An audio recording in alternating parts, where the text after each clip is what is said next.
Hello everyone, I'm Raven. I'm Emily. I'm Yujie. I'm Raphaelle. And I'm Rachel. And we are iBallot. So I want to start by introducing you to Julia. She's a first year here at UNC. That means she's 18 and she's still transitioning to college.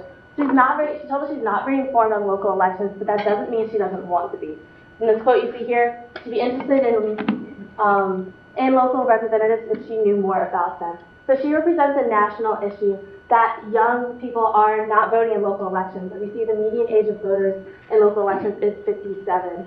And voter turnout rate has decreased in national voting since the age dropped to 18 in 1971. And this is because these young people are at a transitional point in their lives like Julia, and they don't have time to learn more about voting.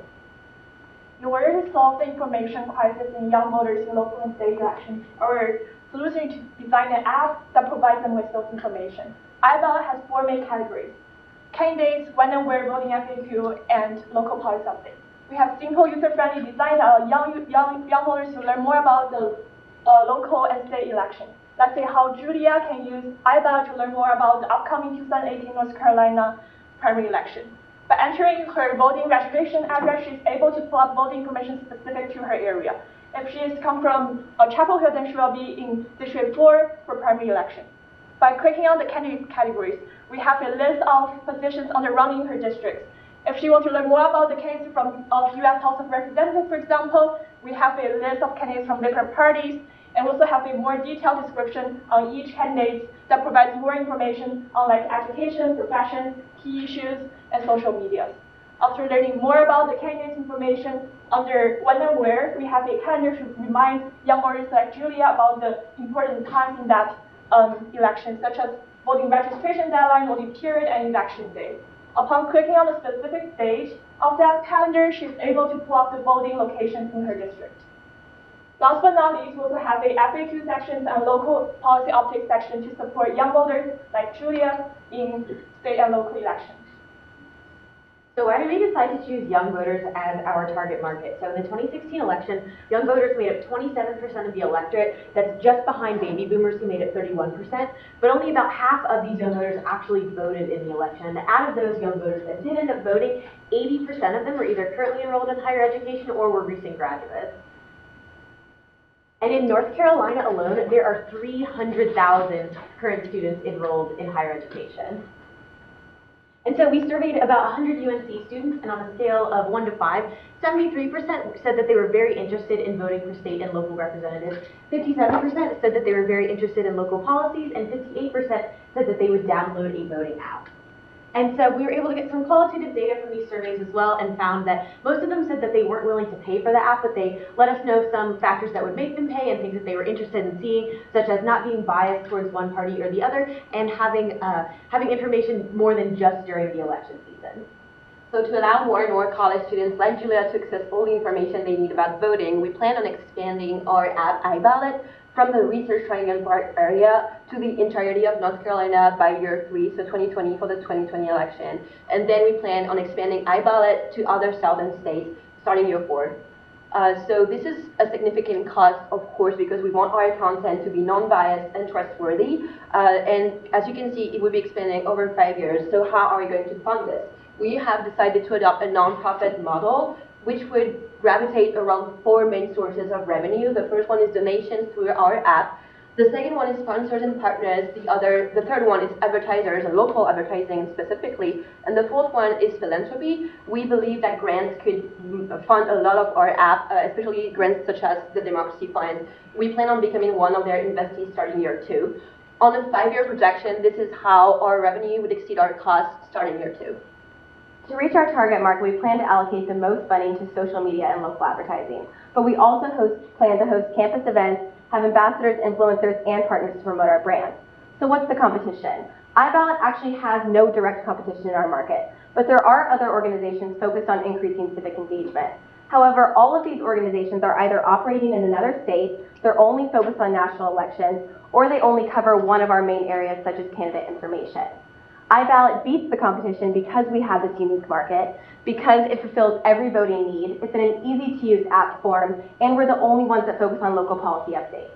But more than anything, iBallot will be successful because North Carolina is a swing state, and young voters are going to be more influential than ever come the 2020 election. Most young voters, like Julia, say they just need a little bit of help in the form of a voting best friend. They just need iBallot. We'll take any questions at this time. Thank you.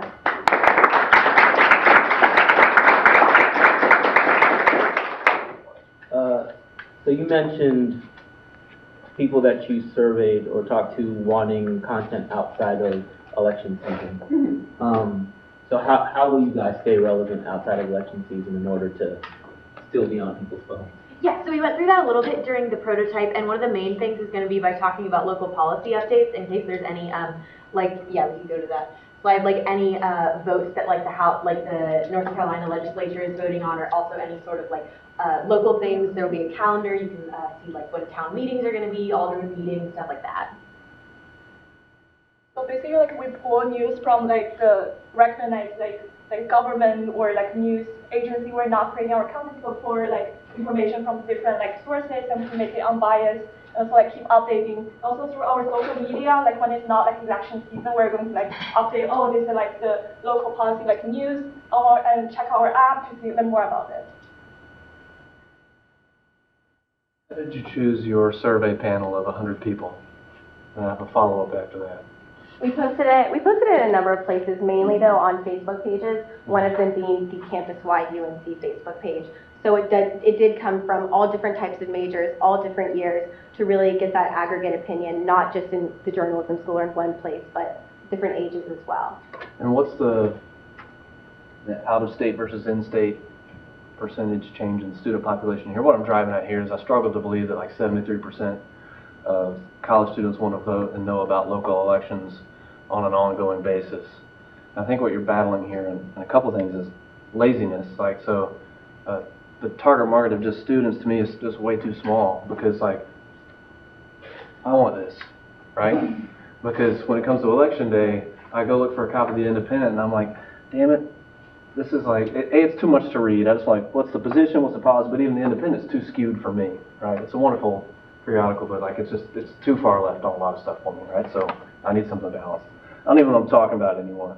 But it's a good idea, but like your target market's too narrow, I think, and cut your costs. Like it was what's one of the other projects was all this really has to be is like a website and a newsletter to start with. It doesn't have to be this big, huge thing.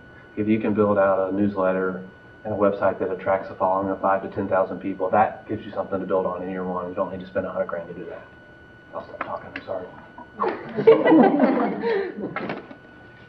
It's crucial too that government gives out a lot of that information for free. Like that is one of the nice things. You don't have to pay for it, you just have to like go get it. And people do sort of care, but some of it is packaging. You know, like why do I look at it and care? How do I look at it and care? It seems like. And not only that, one aspect that we plan to draw in with partners is that there are other organizations that are already compiling information, say on things like candidates. So we plan to partner with those organizations to make it so that it's all in one place. And that's what we really wanted to create with this app, was this one stop for people who are really lost in the election process, where they can have all of their questions answered and really go to the polls with confidence, thinking that they understand the process and they know what they're going in and what they're like, who they're planning on voting for. Sounds like you could pitch that too to the grant people, right? Because that's really the most viable way to fund this is like, darn, we need it. Mr. Bloomberg, you've got these big grants, right? You know, I mean, someone gives you $500,000, almost everything else in your revenue plan is like, no worries. You know, we can build a newsletter, you know, no problem.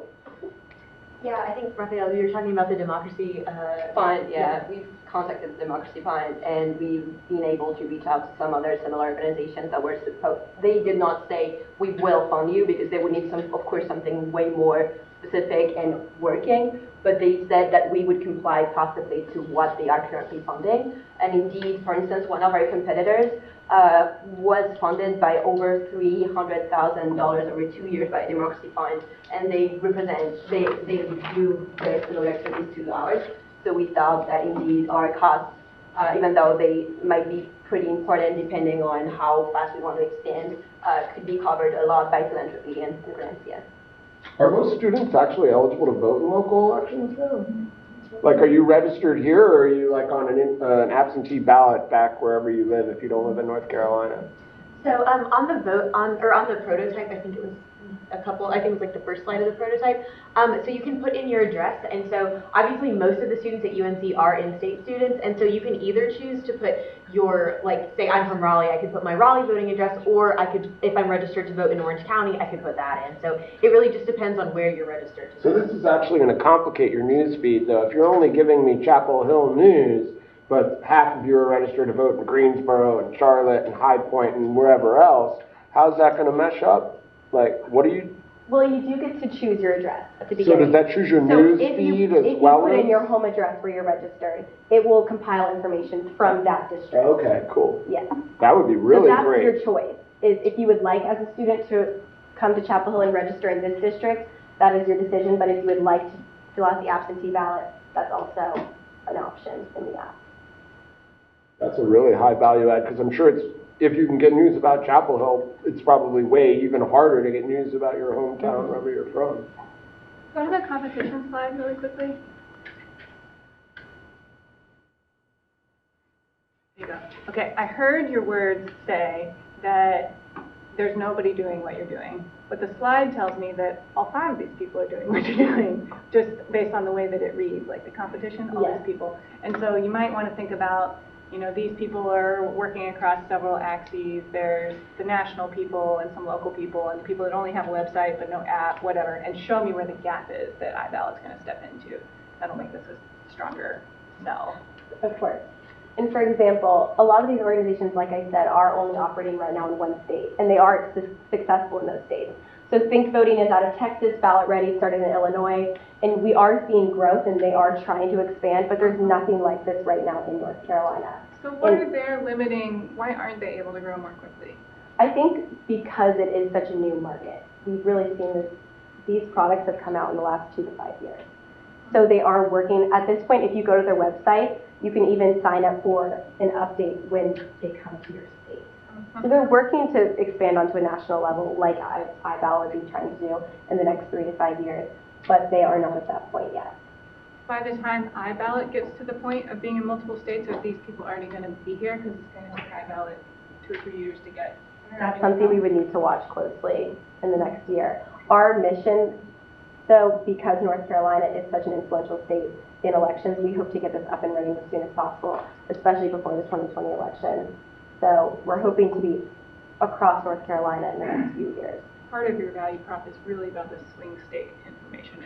It's Oregon doesn't matter because it's Oregon. You know, I'm still confused now, because then we're talking about North Carolina, but you're a student and you can get information about your district back in Illinois, but or you can choose your candidates right there, and that's like. So you wouldn't be able to get information about your district if you're from another state at this point. It's just most of the majority of the students here are in-state students is why. If you are from another state, to use iBallot currently, like as we're just getting started, you would probably want to put your Orange County address. But if you are from, say, Charlotte, North Carolina, you can put in your Charlotte, North Carolina address and get that district information. And then I guess just last question, can you walk us through the monetization strategies again? That was a little unclear for me about that. Follow up. Yeah, so, do you want the sources, the revenue sources, or? Yeah, so, okay. So we would have 4 main revenue sources. The first one would be donations through the Donate Button app. This would not be a lot because we surveyed our potential customers and they were not necessarily interested in paying for an app, so they would not necessarily be interested in donating. And we want to make this app free because we believe that everybody should be able to use it as a matter of equality of access to voting. But we still believe that we could make some money out of it. We've calculated this, but it would be very, very low. Then we have sponsors and partners. Sponsorships from Democracy NC, for instance, we got an answer, positive answer from them. They would be interested either for sponsoring our pages or for partnering and giving, allowing us to use some of their resources. For instance, they are specialists in policy analysis. This way our app is accurate and our content is non-biased and non-partisan, and we make sure that everything is clear. Advertisers, we have contacted several local advertisers in Chapel Hill, and they said they would be willing to fund and to pay for advertising on our app. So this would be also an increasing part of our revenue model because as much as we expand and we adapt our content depending on where you're from, we can also have more local advertisers depending on this. And finally, grants. So this is the philanthropy part, and this is the main one for now. Specifically because we got some positive feedback from the Norton Fund, and for instance, their grants are allocated to similar organizations that also promote civic engagement. Okay, yeah, as a follow-up, I guess if you're presenting to investors, like donations and grants, unless you guys are a nonprofit, may not be the most appealing to like a VC or something, just because the sustainability of that could be difficult. And then for sponsors or partners, like, can you equate that into a dollar value? So like, we would anticipate signing up this many partnerships that's worth X dollars, and it would cost us Y to acquire those partners. Any ideas on that? Yeah, so first of all, yeah, it's because we are a nonprofit that we want to focus on grants. And a lot of nonprofits actually rely on grants every year, and they get this. So this is why it's very important for us, for sponsors and partners. So we have, okay, so let me remember the numbers. For sponsors, if they want to sponsor one of our pages, they would pay for a year. For the title page, $6,000, right? And for an internal page, it would be $4,800 a year. And partners, so this is what basically we would get out of sponsorships.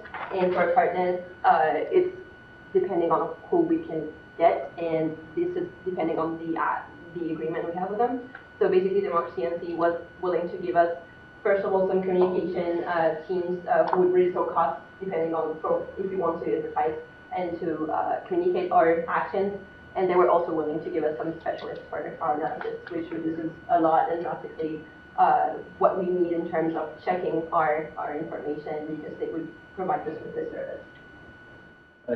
Sorry, well, Yeah, of course. Yeah. you mentioned wanting to be unbiased.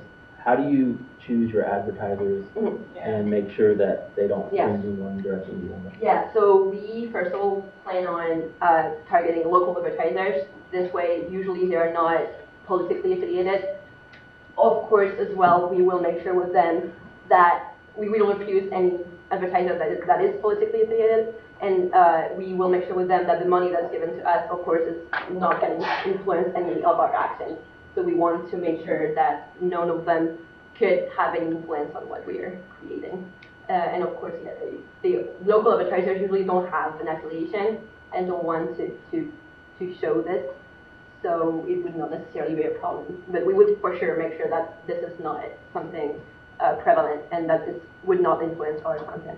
Also, as a 501c3, we would absolutely have to not be politically taking any political donations. So we'd be super careful about that. And again, our advertisers, we mostly talk to Franklin Street, small businesses like Sugarland, Stuffed Dog, definitely not politically affiliated in any way. So that was our main